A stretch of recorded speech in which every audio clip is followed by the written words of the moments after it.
vie chrétienne, c'est une vie d'esprit. Dis avec moi, c'est la vie de l'esprit. La vie de l'esprit. Amen. Dis avec moi, la vie chrétienne, c'est la vie de l'esprit. La vie chrétienne, la vie de l'esprit. Donc, la vie chrétienne, c'est la direction que le Saint-Esprit, n'est-ce pas, te donne. L'orientation que le Saint-Esprit te donne. Et c'est pourquoi Jésus lui-même, qui est notre Seigneur, qui est notre Sauveur, qu'est-ce qu'il a dit? Il est avantageux pour vous que je m'en aille. Amen. Dis avec moi, il est avantageux. Il est avantageux. Donc ici, Jésus a dit, il est avantageux. Maintenant, nous posons la question, mais Seigneur, nous avons besoin de toi. Puisque c'est toi qui es notre Seigneur, c'est toi qui es mort à la croix pour nous, qui nous as sauvés. Amen. Donc, quand il dit il est avantageux pour vous que je m'en aille, nous on a peur. Parce que Jésus, si tu n'es plus là, on fait comment? Parce que c'est toi la lumière du monde. C'est toi le sauveur du monde. C'est toi qui nous guéris, n'est-ce pas?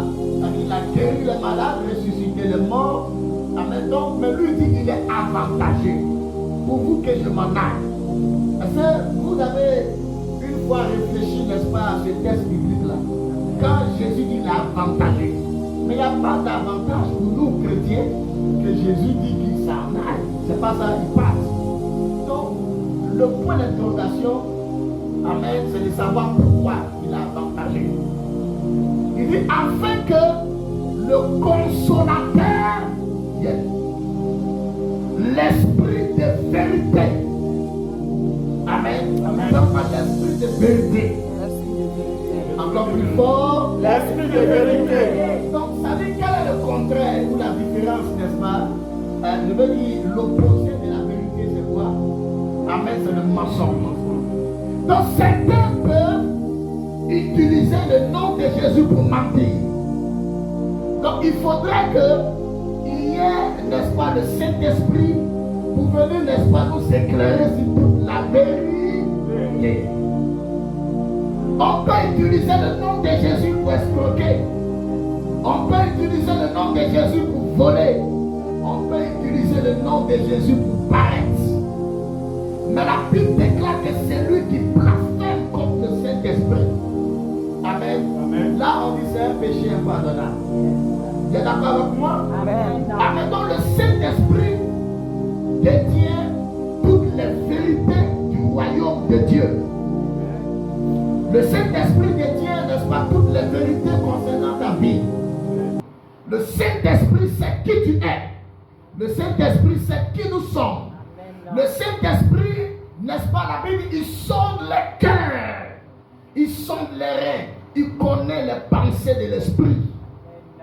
Est-ce que vous comprenez? Amen. Donc le Saint-Esprit est incontournable dans notre marche chrétienne. Donc la première chose, il faut savoir, est-ce que le Saint-Esprit est là? Dis à ton voisin, là où nous sommes assis, est-ce que le Saint-Esprit est là? Amen. Donc ça veut dire que s'il n'est pas là, tout ce que nous allons faire ici, c'est zéro. Alléluia. Donc le Saint-Esprit est important, n'est-ce pas, dans notre marche chrétienne, parce que c'est le Saint-Esprit qui nous aide à porter des fruits. Et la Bible déclare qu'on reconnaîtra un arbre par ses fruits. Amen. Amen. Donc les gens ont peur de parler des fruits du Saint-Esprit. Amen. Parce qu'un bon arbre porte toujours de bons fruits et un mauvais arbre, n'est-ce pas, porte de mauvais fruits parce qu'il n'y a pas un mauvais arbre qui peut porter, n'est-ce pas, de bons fruits. Et le Seigneur dit, vous les reconnaîtrez par les fruits. On a pu parler, n'est-ce pas, des fruits de l'Esprit. Et quand on parle des fruits de l'Esprit, amen, ce sont les manifestations, amen, je peux dire de la nature divine en toi, n'est-ce pas, qui fait que tu portes des fruits. Est-ce que vous comprenez? Et c'est à partir de cela que l'Esprit lui-même rend témoignage que tu es un enfant de Dieu. Le Saint-Esprit lui-même rend témoignage de toi. Le Saint-Esprit lui-même rend témoignage, n'est-ce pas, de ton alliance avec Dieu, parce que tu portes des fruits, amen, dignes de ta repentance, comme Jean-Baptiste l'a dit aux pharisiens.